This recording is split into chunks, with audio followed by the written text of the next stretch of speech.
Welcome to Franchise Focus. I'm your host, Lisa Lankowski, and I am a certified franchise consultant and the owner of Milestone Franchising. I represent hundreds of concepts in the franchise space across many, many industries, and Franchise Focus shines a spotlight on franchise experts within the franchise industry. And today, really excited to have all the way from Rochester, New York, Debbie Bernacki, who came from us with a franchise herself. So she is a franchisor, and she's got a great concept called Happier at Home. And Debbie, thank you so much. Welcome to Franchise Focus. Great, nice to meet you, and I'm so glad you have to be here. No, we're really excited to have you. So let's talk about Happier at Home. Let's talk about, how you got into this space and what your background is. You've got a really incredible story to share, and it's slightly emotional, so we're going to keep our emotions, in check, but walk me through. How did you get to here? Well, my background in healthcare started from when I was very young. At 15 years old, I was volunteering in a hospital as a candy striper, and I just always was drawn to healthcare. So from there, going into college, I started in radiology. Just wasn't enough for me, so while I was going to classes during the day, in the nighttime I was taking additional classes at another college to further my education. So with that, I got a couple college degrees, and then I decided I wanted to get into nursing. And so I worked the great majority of my career in the emergency department as a registered nurse, and really enjoyed that. And I think what I really enjoyed was the challenge and the pace, and always something new going on. And so that I found was part of my personality. And right along though, as far as the business aspect of it, at the time when I was a child, I didn't know it was being an entrepreneurial type of person, but I was always looking for types of things to build for myself. So starting at about 10 or 11 years old, I started a paper route. And so I was out there in the terrible weather in Rochester, New York, delivering papers, managing the finances. I had to collect money from people. I had to keep track of who had accounts receivable from a young age. So I think that people who are entrepreneurial know that. They could feel that. Maybe not identify it when they're younger, but also having that risk-taking characteristic where you're not afraid to leap and just try something new.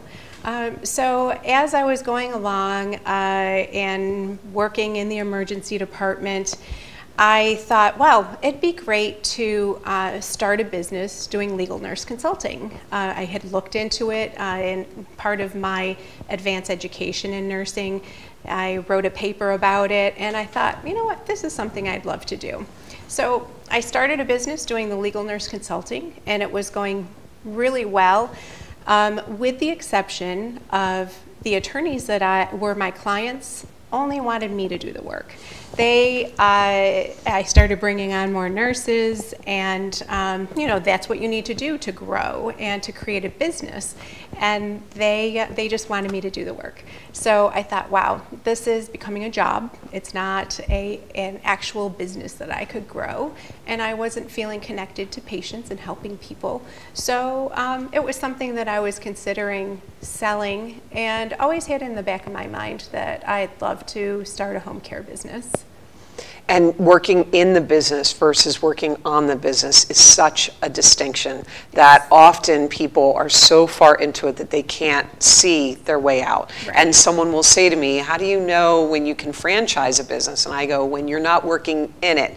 So you're all the way in this business and you're not getting the satisfaction of what it is that you're seeking. So what comes next? So, well, the next event that happened was with my mother. So she was diagnosed with glioblastoma. It's a primary brain cancer, and that was in 2007. And during our experience of keeping my mother home and during her illness for the 6 months that she lived after her diagnosis.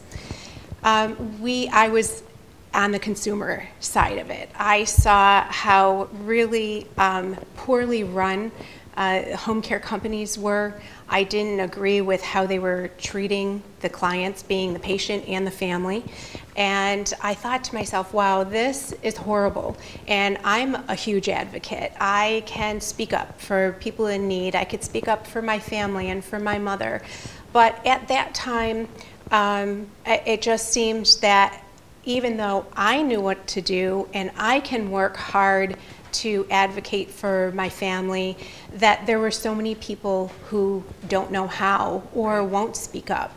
And so before my mother even passed away, I told her I was starting a business so people wouldn't have to go through what we went through as a family and as a consumer.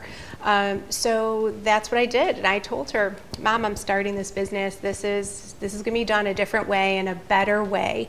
And that's what I did. And she knew before she passed that I was going to do that, and she knew it was going to be successful too. All in her honor and in her, yes. and what a loving testament that you will have now, yes. forevermore in taking something that is such a difficult time period for you and for your family, mm-hmm. and then coming up with an idea for how you cannot let others go through the difficulty. And that's why you and I have a shared, we talked prior to this that I had gone through the same thing with my mother-in-law, yes. being at home, having a transition out of the home, and what that was like, and not knowing that there were even professionals out there that can assist you in any of that. And it was just mind-boggling. And the same thing, complete patient advocate, going, what is happening? Really difficult. So you decide to create Happier at Home, and tell us what the concept, what is the basis for that? So starting out my business, I started it just for the purpose of advocacy and keeping people at home as long as possible and independent. So as my business evolved, we added a couple lines of service or lines of revenue just because I saw what was needed out there. So Happier at Home was established in New York State, which is highly regulated. Yes, it is. So many other states, you can do more for your patients without your hands being tied. So my original location, we just did companion care and added on the care advocacy, also medication management solutions, and now with the advent of COVID, we added virtual visits on as well. So that was the basis of the business model that I created. And I knew I had something unique because, as I'm told, when I first started franchising, there was not another home care company that was also within their business model doing the care management or care advocacy as well. So it is a very important part of our business model. Right, so you found an area that there was a need, and you fulfilled this need, and there's nothing really out there in the franchise space, which is always when I'm talking to my candidates, those are the things that ding, ding, ding, that's the thing, those are the things I'm always hearing, because if it's the same thing but packaged in a different way, but when you hear about something where you're going, no, this is the only one that's doing this avenue in this area, so very, very important. So you are 4 years young, Happier at Home, as a franchise system. And how many locations do you have currently today? We have 7 locations. And we are opening another one very soon in Michigan. So we are trademarked and design marked with our name, Happier at Home. So that's a great thing to protect for our franchisees. And it's across the country. So I'm really excited to be able to share the business model for other people to experience what I've been able to do for myself, and to become that authority in senior care in our community. What other states beside New York and Michigan are you in? Florida, Texas, and Alabama. Fantastic. So there's still a wide, vast availability across the country. Yes. Are you registered in Maryland? You know, we aren't yet. And I don't know what the requirements are because 50 states, everything is different for every Maryland state. is just as much fun as New York, if not a little bit more fun. So yeah, well, that's, there you go. I ask in jest. I ask in jest because it's a difficult one. Too, right? Yes, absolutely. Yeah. So you start this concept, now it's going well. You're just at the start of this, really, because you're an emerging franchise. You know, you're less than 10 years. You're less than 10 franchise, systems that are out there, and you have a pandemic. Yep. Right? So you have a pandemic, and we're still seeing the effects of the pandemic. We're still, across the country, we're still moving through that. How are the franchise owners that are with you handling all of that? Are they getting through? Are they, getting stronger throughout every day with this? What's happening? So initially with the pandemic, we saw it kind of going in phases. A lot of people felt, well, I just really want to stay home. I don't want to move into assisted living or into a nursing home because they were seeing how their loved ones were being kept from them, or they couldn't go in and visit for different, regulatory reasons. So each of our locations was different, but we saw a rise in the cases. But then, unfortunately, we've had clients, patients that have passed from it. So it did affect us. With the unemployment incentives, that affected us because we needed to hire more. And so that was a drawback. But now things are opening up. People are realizing we really do want to stay home. Our other states like Texas, Alabama, they're more free to do the personal assistance services. So everyone is taking off again. All the franchisees are doing really well.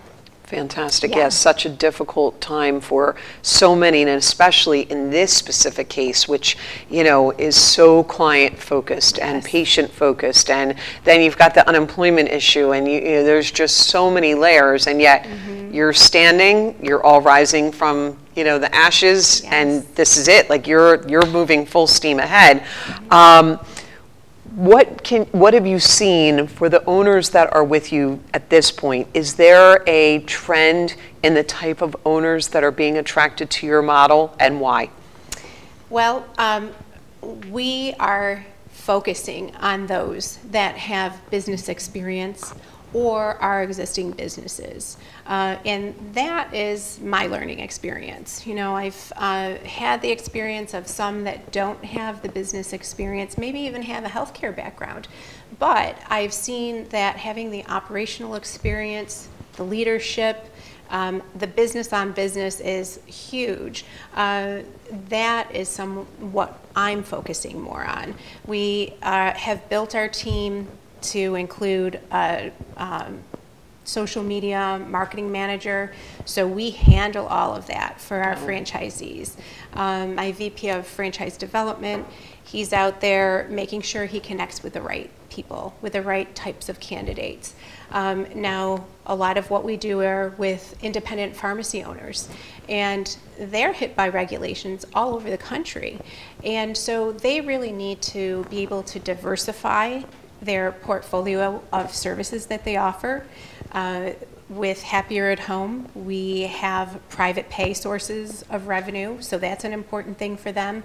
And also just expanding into the community, being able to show their customers that are in and out of their pharmacies all the time that they are a one-stop shop. If you need services to stay home, we are expanding into home and community-based services, and you trust us as your pharmacy, so trust us with your company, with providing in-home care. And so it really is a seamless connection for those existing businesses. And they have a lot of the pieces in place already.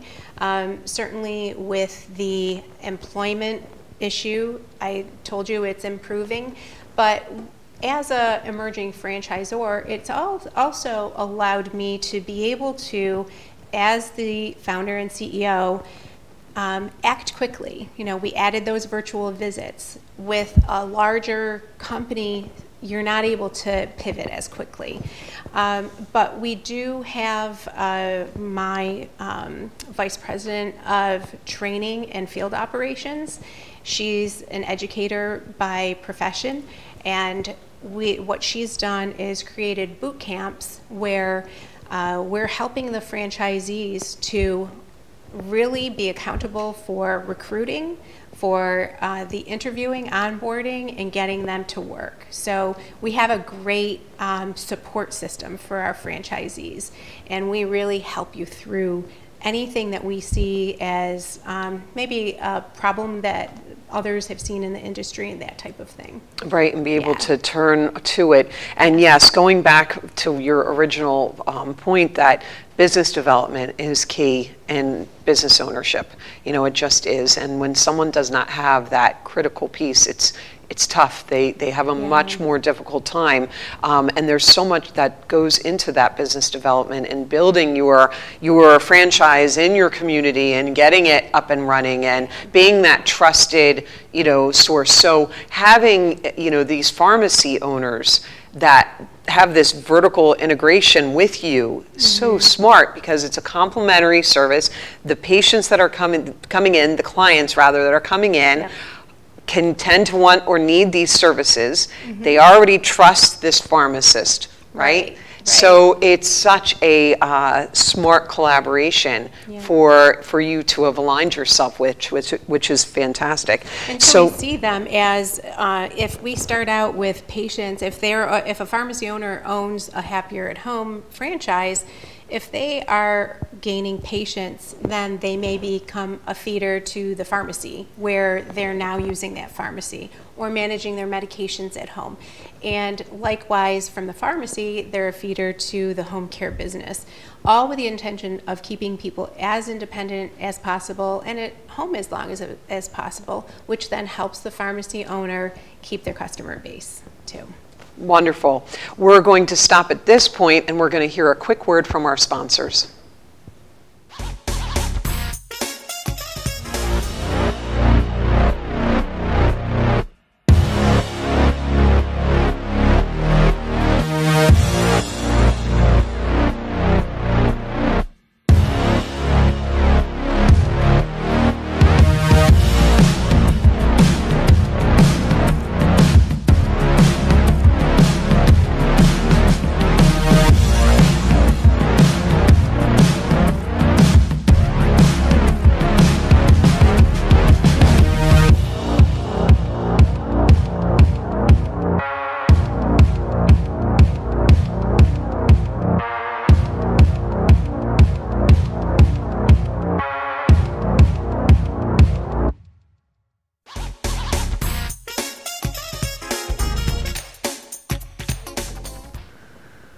Welcome back to Franchise Focus. I'm your host, Lisa Lankowski, and I'm sitting today with Debbie Bernacki, who is the CEO and founder of Happier at Home. And Debbie, right before the break, we were talking about that you have found this interesting collaboration with pharmacy owners that are doing very well as franchise owners of your system, which is great, but you don't need to be a pharmacist owner in order to own a Happier at Home. Just wanted to make sure everyone understands that. It just is a nice niche that has been found in that particular area. So let me go back just a few moments.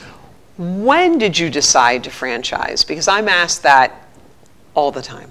I'm thinking about, I've got this concept and I think that I should franchise. When was your light bulb moment that this is something that you should be doing? Well, I can't say that it was any one specific moment, but what I knew was that I had something unique that I can bring not only to people who want to start their own business and help people to accomplish and reach their dreams, but I also knew that this is a needed thing in the communities. So to be able to help people in that way, I was attracted to it.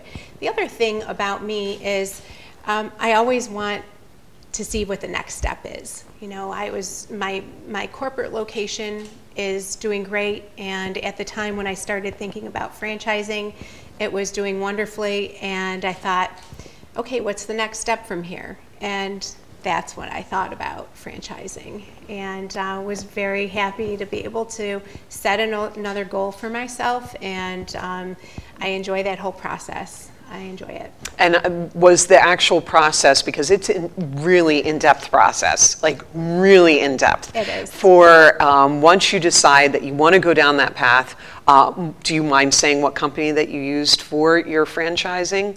I actually didn't use a company.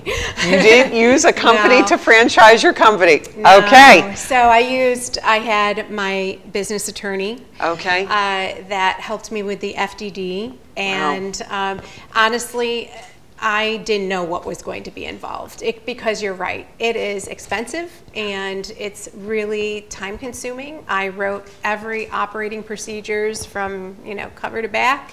And so I used an attorney. I had a business coach who kind of took a look at my operating procedures, all the documentation I had, and just was another set of eyes. So really just having individual professionals. I did not have one company that did it for me. How long was the process from the moment that you decided to say, yes, this is what I want to do, to the point that you then were a franchised organization? I would say about 2 years. Yeah, 2 years. At least. Yeah, it's a long time. Least. And especially the first time you get your FDD filed and approved, that takes quite a while too in each state. At least in New York State it did. Oh yeah, and the FDD is your franchise disclosure document. That's the document that is utilized by all franchise organizations across the board, and it breaks out all of the different areas that are very specific to your franchise, and it breaks it out for the person that's interested in buying the franchise. Also breaks out in something called the item 19, right? So do you have an item 19 at this point, I would assume? Yes, we do. So you have an item 19, and that shows various things dealing with where your finances are and what the systems are seeing with their finances, and it talks all about what the core business is, and it talks about if you've had any bankruptcies and if there's other interested parties involved, et cetera, et cetera. Was there one part of the FDD that you did find like the most difficult to deal with, or no? I think in the beginning, the item 19, not having an item 19 was a problem, but that's what every franchise starts out with. That's right, Every the chicken and the franchise egg, Yep. right? You've got to get going, and you don't have your item 19, right? Yeah. And so you just sit there. And you're SBA registered, correct? Yes, So, we are. So being on the SBA registry helps a franchise, because the candidates that are interested in buying this franchise can then secure lending through the Small Business Association. So they've already vetted you to say that you are a well-qualified company, that they're willing to take a risk and Right. take a chance on. So it's very helpful. So you've got an item 19, you've got the SBA registry, which is all good things that people are looking for always. One of the most difficult areas within the senior care, and you're not senior care, by the way, because you're open to anyone that needs to be staying at home due to some sort of disability or illness. Right. So, but in this space, you're looking at a very specific type of person that is needed for fulfilling that help. Really tough today, across the country. How are your franchises handling that? And what do you tell prospective candidates that are interested? They go, Debbie, I really like this, but I'm really worried that I'm going to get up and running and then I'm not going to find anyone that's going to be able to take care of the client care. How are you addressing that?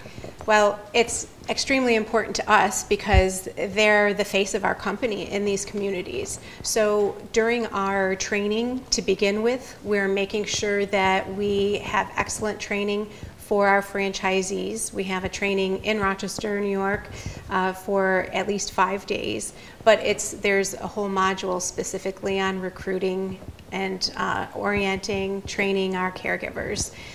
We look for people who perhaps don't really need to be in the workforce, people who are retired, who want to give back, who are empty nesters, who really not only will help someone with their gifts, but also it gives back to them too. They're happy to look forward to go and help their clients. But the other thing that we're doing also is, I touched on it earlier, is our Marie Rodriguez, our Director of Training and Field Operations, she's developed boot camps for our current franchisees, and she does the training for our new franchisees and works with our franchisees to make sure that they're taking every step that we suggest. Because we can go through training and tell you what to do, and then you get back to your hometown and it's a lot. So what we do is this boot camp where she holds you accountable for the steps that are needed to do excellent recruitment. And our recruiting doesn't just stop. We are recruiting and hiring all of the time. Right. You know, we might get a phone call, usually it happens at 5 o'clock on a Friday, that we have a new case that needs care 24 hours a day, 7 days a week.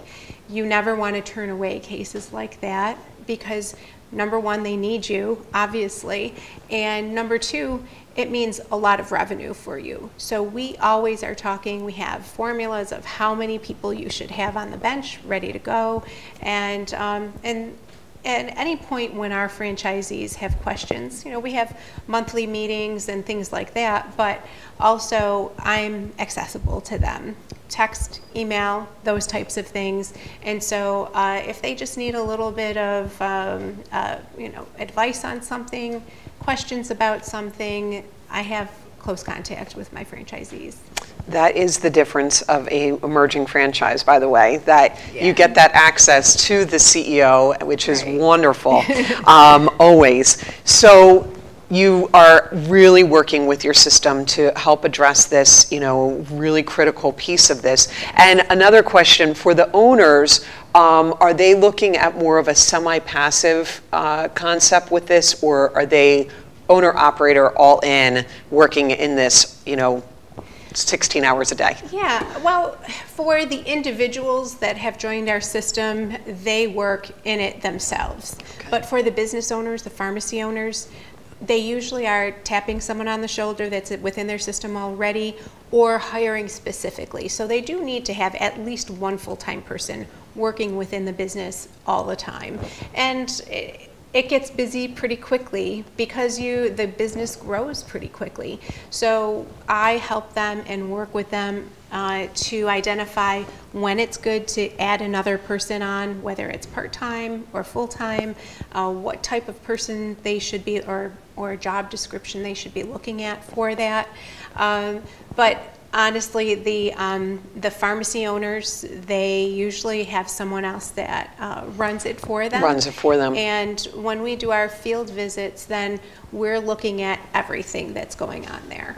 And we wrap it up and have meetings with, to include the pharmacy owner, because they need to know what's going on and keep their, you know, finger on the pulse of that business as well. Well, this was a great discussion, Debbie, and I wish you such amazing success. And again, such a great tribute to your mom. You have also a weekly TV show that you are on up in Rochester, New York. And yes. what show is that? That's Good Day Rochester. It's on Fox News up in Rochester, and every Monday morning I'm on, and I help people by talking about things that I'm seeing in the community and any questions that I could help people with. And what's nice about that is I use those news clips for our franchisees. We use them on social media, and that in turn helps their search engine optimization. I think that's a really unique thing that we have for Excellent. our franchisees. Well, you're going to want to get a hold of Debbie so that you can be a part of her fabulous system, Happier at Home. We're putting her contact information up on the screen right now. And we thank Debbie for coming here and talking to us about her love and passion within this franchise system, within this franchise industry of giving back and helping others. And every week, Franchise Focus airs on Fridays at 1 o'clock Eastern Standard Time. We thank you so much for tuning in, and you can find out more about me at milestonefranchising.com.